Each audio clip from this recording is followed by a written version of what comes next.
గోపాలపురం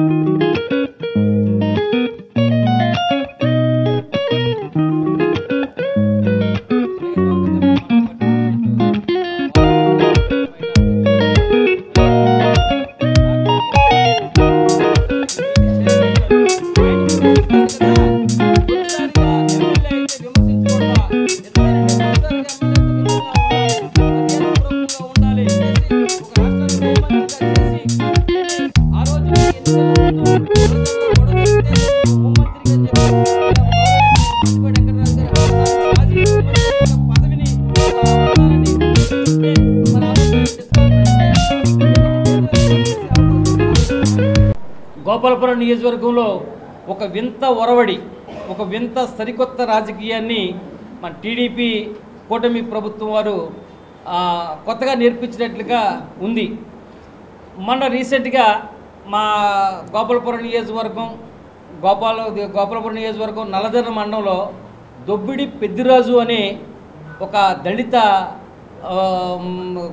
ఒక పార్టీకి చెందిన కార్యకర్త అండంగా ఒక దళిత యువకుడు అది ఒక కుటుంబ జీవనోపాధి నిమిత్తం ఒక రోడ్డుకి కొద్దిగా దూరంలోనే ఒక షాపు వేసుకుని సుమారు ఆ షాపు 20 నుండి 30 సంవత్సరాల వరకు అక్కడే ఉండి ఏదో కొబ్బరి బొండాలు ఏదో చెరుకు రసం అది అమ్ముకుంటూ జీవనాన్ని కొనసాగించుకున్నాడు. దానికి నియరెస్ట్గా పక్కన అతని ఇల్లు కూడా ఉంది.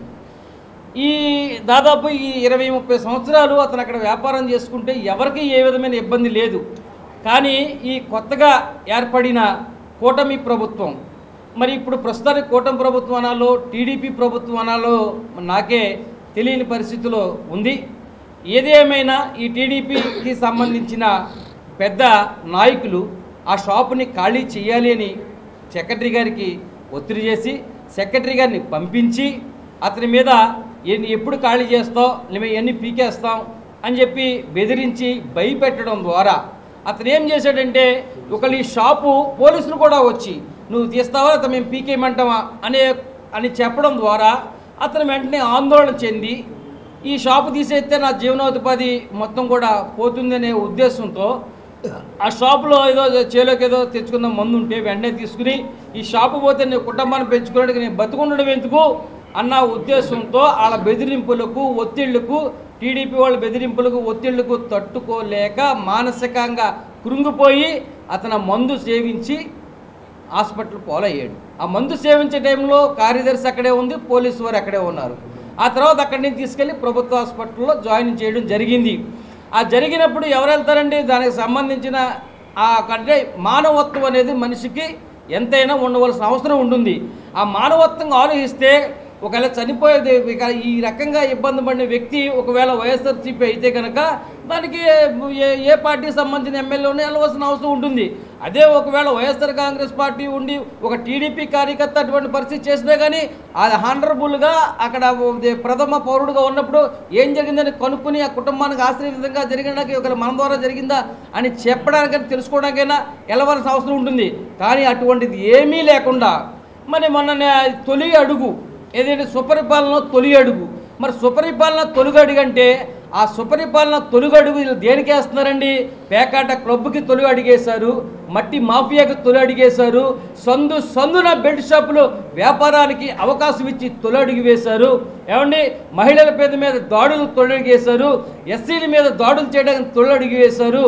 ఈ విధంగా చెప్పుకుంటూ పోతే ఈ యొక్క మద్యం విక్రయాల ద్వారా ఇక విచ్చలవిడి అన్యాయాలు, అక్రమాలు, ఆడాళ్ళ మీద మానభంగాలు, మర్డర్లు, చిన్న పిల్లల సైతం కూడా విచక్షణారహిత లేకుండా ఇక మాదక ద్రవ్యాలకు బానిసలైపోయి ఇటువంటి అత్యాచారాలు, అరాచకాలు చేయడానికి కారణమైనటువంటి తొలి అడుగుగా మనం దీన్ని అభినందించాలి. వాళ్ళ అభివృద్ధిలో తొలి అడుగు ఏంటనే అభివృద్ధి, ఏ అభివృద్ధి చేసి మీరు తొలి అడుగు వేస్తారని చెప్పి నేను ఇవాళ మీడియా దూరంగా ప్రశ్నిస్తున్నాను. మహిళలకి అమ్మఒడి, ఎలియాస్, తల్లికి వందనం వేశారు పూర్తి స్థాయిలో, దాన్ని మీరు కార్యాచరణ చేయలేకపోయారు. అదేవిధంగా రైతు భరోసా వేశారు. అంటే వైఎస్ఆర్ కాంగ్రెస్ పార్టీ జగన్మోహన్ రెడ్డి గారు కాంగ్రెస్ కార్యకర్తలతో నాయకులతో ఆయన చేసినట్టు ప్రజలకు సంక్షేమాన్ని ఎందుకు చేయట్లేదు, మీరు ఇచ్చిన వాగ్దానం ఎందుకు నెరవేర్చట్లేదని చెప్పడం ద్వారా మాత్రమే మీరు చలించి ఆ వేసే పథకాలు కూడా సగం సగంగా అరకొరగా వేసాము అనిపించుకోవడానికి మాత్రమే మీరు చేసే విధానంలో చేసి అది తొలి అడుగని చెప్పి కార్యక్రమాలు పెట్టుకోవడం మీకు సిగ్గుసేటని మీడియా ముఖంగా చెబుతున్నాను. ఆ విధంగా కార్యక్రమం పెట్టుకుని ఆ కార్యక్రమంలో ఆయన ఏం మాట్లాడతాడండి, సాక్షాత్తు మా రాష్ట్రానికి ఒక ముఖ్యమంత్రిగా చేసి ఏమండి జగన్మోహన్ రెడ్డి గారిని ఖైదీ అంటాడు. ఎవరండి, మన గోపాలపురం శాసనసభ్యులు మద్దిపాటి వెంకటరాజు గారు. తర్వాత ముద్దాయి అంటాడు. అంటే ఒకవేళ గౌరవ అధికార పార్టీలో ఉండి ఒక ఎమ్మెల్యే గారికి ముద్దాయికి ఖైదీకి కూడా వ్యత్యాసం తెలియనటువంటి పరిస్థితుల్లో ఉన్నారు. మరి చంద్రబాబు గారిని ఇదే ఎన్నికల ముందు ఇదే రాజమండ్రి సెంట్రల్ జైలుకి స్వప్న బ్లాక్లో పెట్టారు. మరి ఆయన ముద్దాయిగా సీఎం అయ్యాడా, ఖైదీగా సీఎం అయ్యాడా? ఒకవేళ ఖైదీగా అయితే ఖైదీ 420 చంద్రబాబు అనే చెప్పుకోవాలని చెప్పి ఈ మీడియా ప్రకారం చెప్తున్నాను. ఒక ఖైదీ జగన్మోహన్ రెడ్డి గారు అయితే కనుక మరి ఖైదీ 420 చంద్రబాబు కూడా అయ్యి ఉండాలి కదా అన్న విషయం శాసనసభ్యులుగా మీరు తెలుసుకోవాలి కదా. జగన్మోహన్ రెడ్డి గారిని సాక్షాత్తు ఒక అది సంక్షేమ రథ సారథి, ఆయన ఒక దివంగత నేత స్వర్గీయ రాజశేఖర రెడ్డి గారి కుమారుడు జగన్మోహన్ రెడ్డి గారు సంక్షేమానికి ఒక వారధిలాగా నిలిచిన ఆ వ్యక్తిని ఎమ్మెల్యే అంటారు, ఏమండి ఖైదీ అంటున్నారు, ముద్దాయి అంటున్నారు. ఏంటి అలా విచక్షణ కోల్పోయి ఏం మాట్లాడుతున్నారో తెలియకుండా మేము ఇచ్చిన హామీలు ఎలా అమలు చేయాలి అన్న విషయానికి వాళ్ళకి మతి భ్రమించి ఏమి చేయాలో తెలియక మాట్లాడే మాటల్లాగానే ఈ రోజుల్లో మాట్లాడే మాటలు ఉంటున్నాయి. ఆ మాటల్లో భాగంగానే మా నియోజకవర్గంలో నల్లజర్లలో ఒక తొలి అడుగు సుపరిపాలన అనే దాని మీద అట్టాసంగా ఆరంభంగా మేమేదో సాధించాం, మేమేదో చేస్తున్నామని చెప్పి పెట్టే ప్రోగ్రాములు పెట్టి ఆ ప్రోగ్రాం మీద ఎవరిని ఆపాదించారు? సాక్షాత్తు రాష్ట్రానికి ఒక దళిత హోంమంత్రికి అవకాశం ఇచ్చి దళితుకి ఔన్నత్యమైన స్థానాన్ని జగన్మోహన్ రెడ్డి గారు ఏర్పాటు చేసి దళితులను హక్కులు చేసుకుని ఇద్దరిని దళితుల్ని ఉప ముఖ్యమంత్రులుగా చేసి మంచి హోదాలో స్థానంలో దళితులను జగన్మోహన్ రెడ్డి గారు ఉంచితే అదే దళితుడు ఎందుకు చనిపోయాడు ఆ గ్రామంలో? ఒక టీడీపీ వాళ్ళ అరాచకానికి, ఒక టీడీపీ వాళ్ళ ఒత్తిళ్ళకి, ఒక టీడీపీ వాళ్ళు భయభ్రాంతులు చేసిన దానికి పురుగు మందు తీసుకుని ఒక దళిత యువకుడు చనిపోతే దాని నిమిత్తం మీరు ఏమని ప్రస్తావిస్తున్నారు, ఏమని మాట్లాడుతున్నారు? అర్థం లేకుండా అర్ధరహితంగా గెద్దల్లా వాలిపోతారు. ఎక్కడ గెద్దల్లా వాలిపోతారు?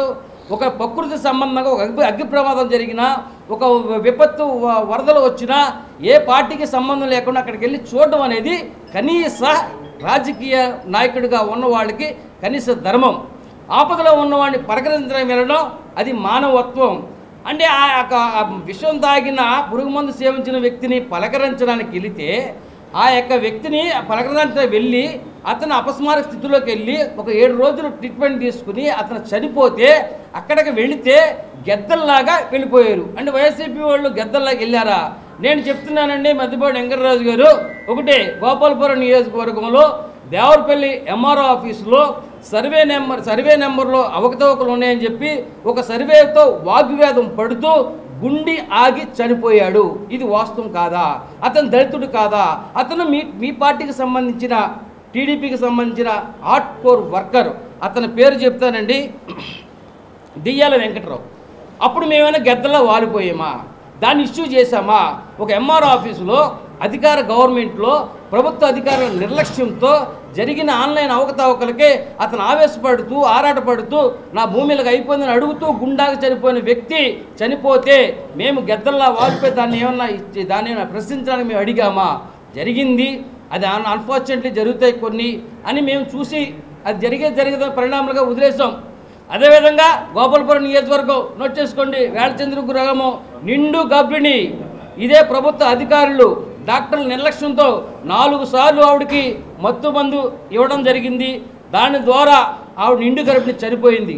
ఈ విషయం పత్రికాముఖంగా మీడియా వాళ్ళు కూడా ప్రచురణ చేశారు.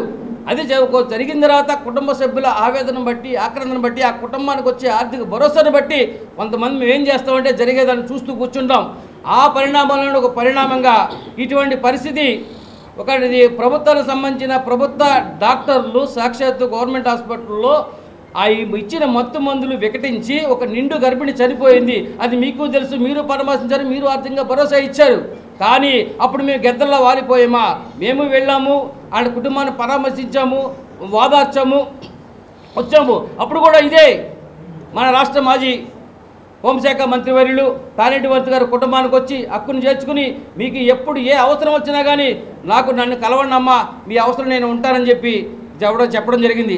అప్పుడు మంత్రి గారు గెద్దలా వాలింది అన్న సంగతి మీకు తెలియదా? అలాగే గెద్దలా వాలిపోతే కనుక దాన్ని ఇష్యూ చేస్తే ఈ ప్రభుత్వ నిర్లక్ష్యం ఎంతవరకు కొట్టొచ్చినట్టుగా కనిపించిందని చెప్పి మీకు మళ్ళీ చెప్తున్నాను. ఏ విధంగా గెద్దలా వాలామండి? గెద్దలా వాలాలంటే మట్టి మాఫియా జరుగుతుంది, అది ప్రజలకు తెలియదా? ఆ మట్టి మాఫియా దగ్గరకు వచ్చి మీ గెద్దలా వాళ్ళు మేమే ఇబ్బంది చేయలేదే, సందుకి బెల్ట్ షాపులు ఉన్నాయి, అక్కడ మేము వాలిపోయి ఇబ్బంది చేయట్లేదే, గ్రావెల్ ట్రిప్పులు వందలాదిగా తోలుకుంటున్నారు, అక్కడికి వచ్చి మేమే గెద్దలా వాళ్ళు ఇబ్బంది చేయలేదే. మీరు చేసే ఏ విధమైన అక్రమాలకైనా అన్యాయాలకైనా ఒకవేళ దాంట్లో మంచి పనులు చేసినా ఏ విధంగా మేము వచ్చి ఇబ్బంది చేయడానికి చేయలేదే. దానికి మీరు సోషల్ మీడియాలో ఈవేళ సాక్షాత్తు ఎస్పీ గారు కూడా రిప్రజెంటేషన్ ఇచ్చాం. అంటే ఒక రాష్ట్రానికి దళిత మాజీ హోంమంత్రిగా పనిచేసినటువంటి వాళ్ళని మినిమం గౌరవించుకోవాల్సిన పరిస్థితి మనకు ఉంది. ఆ పరిస్థితుల్లో భాగంగానే ఈవేళ అసభ్యకరమైన పోస్టులు పెట్టిస్తూ అసభ్యకరమైన కామెంట్లు పెడుతూ ఆవిడ నిందించిన దానికి ఈవేళ ఇది ఎంతవరకు సమంజసం? ఒకవేళ టీడీపీ వాళ్ళ మీద వైఎస్ఆర్ పెట్టినా తప్పే, వైఎస్ఆర్ మీద టీడీపీ వాళ్ళు పెట్టినా అటువంటి అసభ్యకరమైన మాటలతో పెట్టింది, దాన్ని ఖండించవలసిన అవసరం ఉంది. దాని మీదే ఎస్పీ గారికి రికమెండేషన్ ఇవ్వడం జరిగింది. దీన్ని ఉద్దేశించి మన ముళ్ళపూడి బాబురాజు గారు అంటే మీకు గుర్తే ఉంటుంది, మన నల్లజర్ల వాస్తవీయులు, అతని పేరు ముళ్ళపూడి బాబురాజు గారు, పశ్చిమ గోదావరి జిల్లా మాజీ జడ్పీ చైర్మన్. మరి అది ఆయన అంటాడండి అది ఈ తొలి అడుగు సుపరిపాలన అంటే అర్థం మీరు చెప్పను, కానీ ఈ సుపరిపాలనలో తొలి అడుగు వేసిన సందర్భం ఆయన మాట్లాడతాడు కదా. ఏమండి 2 సార్లు బాబాజీ గారికి అవకాశం ఇచ్చాము, మొట్టమొదటిగా మీకు అవకాశం ఇచ్చాము, గెలిపించాము, కానీ ఇప్పుడు వేరే పార్టీకి వెళ్ళమంటాడు. ఏమండి ముళ్ళపూడి బాబురాజు గారు అంటే ఆయన సామాజిక వర్గం ఏదో అందరికీ తెలుసు. కేవలం మీ సామాజిక వర్గం ఒక ఒత్తిళ్లు తట్టుకోలేక మీ టీడీపీ వాళ్ళక ఒక దళితులు ఎక్కడ నియోజకవర్గంలో గెలిచినా అక్కడ ఆధిపత్యం అగ్ర కులస్తులకు ఉండాల్సింది ఒక విధమైన మ్యాండేటరీ, అది అయిపోయింది. ఆ విధంగా చేసేసుకున్నారు. ఎందుకంటే ఎక్కడ దళితులు మాట్లాడడం లేదు, వాళ్ళు